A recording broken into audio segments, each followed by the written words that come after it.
High বন্ধুরা, কেমন আছো সবাই? এই যে চার্জারটা দেখছো, এই চার্জারটা কাস্টমার দিয়ে গেছে, বলছে চার্জ হচ্ছে না।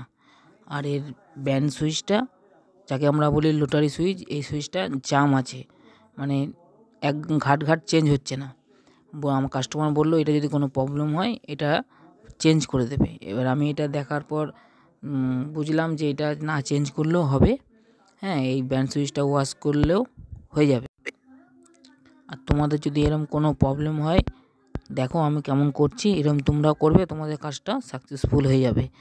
আর এই যে লোটারি সুইচের 2 নম্বর পিনটা, মানে যে পাতিগুলো থাকে, পাতিগুলো ফায়ারিং হয়ে পুড়ে গেছে।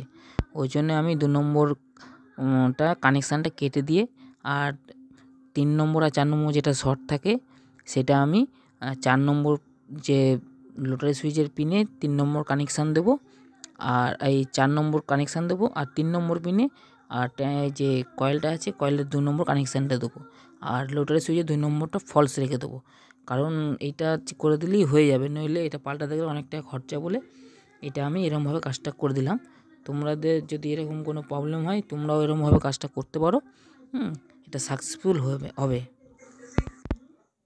আর এই তারগুলো যখন আপনারা ঝালবেন, এতে তামার তার মানে লাগাবেন, লাগিয়ে পেঁচিয়ে ঝালবেন, তাহলে এটা পুক্ত হবে। যেহেতু এটা অ্যালুমিনিয়াম, তো এমনি ঝাল ধরে না, আর এমনি এরমভাবে ঝাললে একদম পারফেক্ট কাজ হবে। আমার ভিডিওটা ভালো লাগলে লাইক এবং সাবস্ক্রাইব করবেন। ধন্যবাদ।